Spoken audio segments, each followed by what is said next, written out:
Hey everyone, this is uploading on Sunday, Mother's Day in the US, but I'm actually filming this on Friday morning before work. So basically in this video, I just wanted to kind of share what I am in the middle of reading and what I'm about to start reading, what I need to finish, all that sort of stuff. So to start out, my last video was about the book Hex.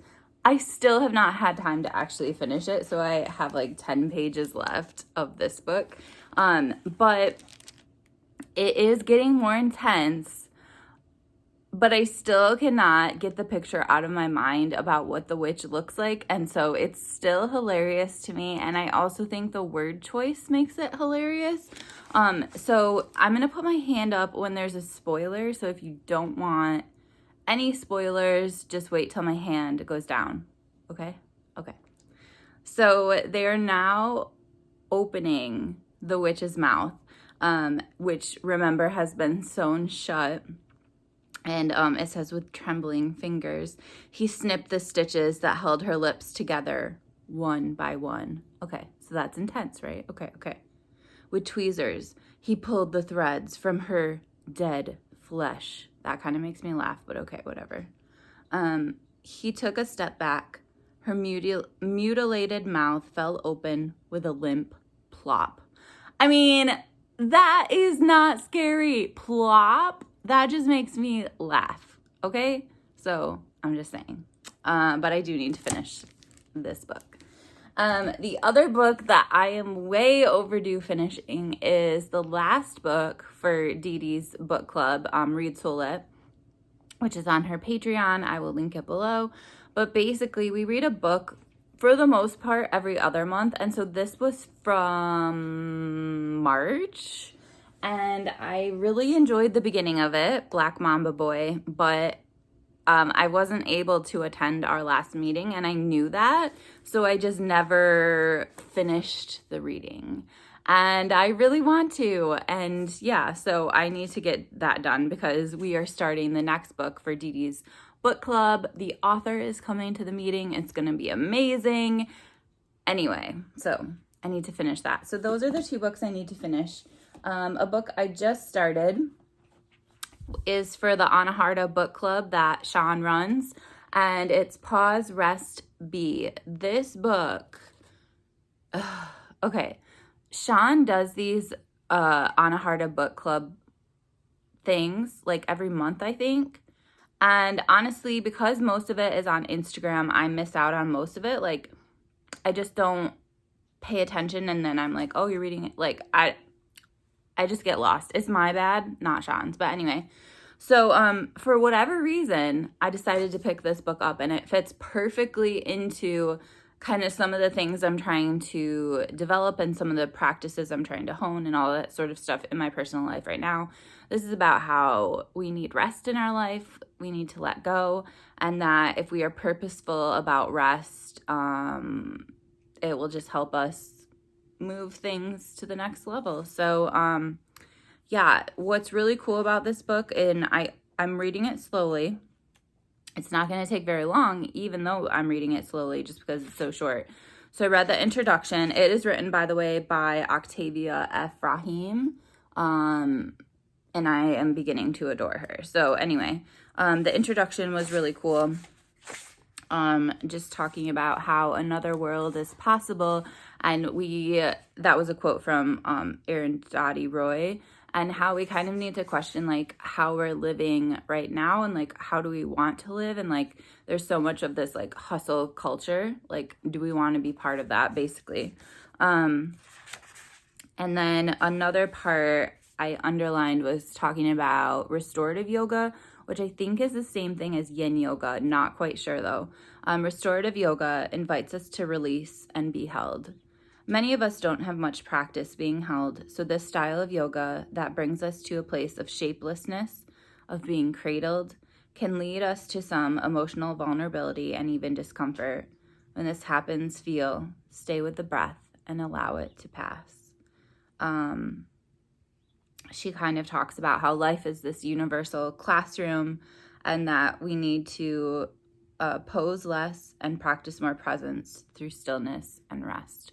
So while she's talking literally about yoga, that's also kind of the whole idea of this book, which is yoga and also like your mindset towards life as well.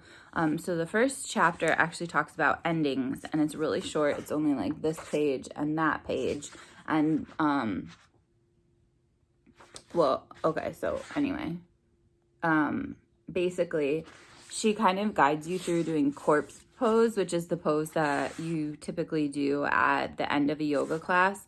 I really like that there's all different, I didn't realize this because I ended up switching to the audio because I just wanted to do the book while she was saying stuff, but it looks like they have all different size women in here, which is really nice, with the visuals and stuff like that. And she explains like how to do corpse pose, Shavasana, and why it's so important. And then chapter 1 is about like, we're not turning around, like this is how things are right now. And I basically want to reread it and underline stuff in there because I was listening to it while I was in corpse pose on audio. The author actually reads the audio herself, and it's lovely just to hear her voice guiding you through everything. And yeah, I think this is the perfect book at a perfect time. And so that's why I think it's really cool that like normally I don't purposely miss Anahata book club books, but I accidentally do, and this one like somehow stuck out to me, so I think that's cool. And then finally, the last book that I need to start is for the Read to Lit book club. This is A Woman of Endurance by Dalma Lanos Figueroa. I need to figure out how to say her name, but this cover is so beautiful. This is by the same author of A Stone Something, which I ended up purchasing because Dee Dee talked about it in the Diverse Spines book that she had a little blurb in. So I was like, okay, listen, like my friend recommended this. I should probably read it. So anyway, so I purchased it. I haven't gotten to it yet, but that's kind of like the first book. And then this, I don't know if it carries on with the story or if it's a complete standalone. I think you can read them without reading the other, but for some reason I think they might intertwine.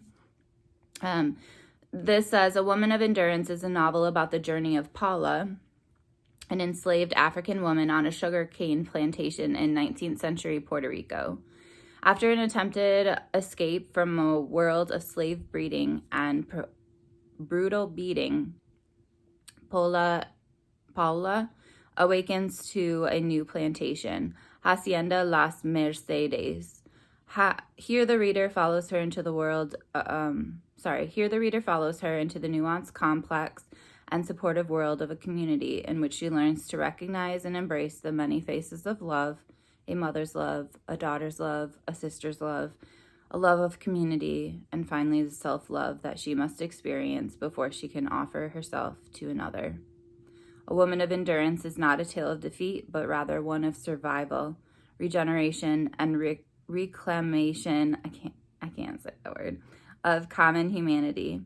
It illuminates the strength and endurance of an enslaved people who, though held captive, retain the full essence, both good and bad, of the human condition. Ultimately, this is a novel of healing and triumph from the human spirit under the most brutal of circumstances. Sounds really good, and that's the author.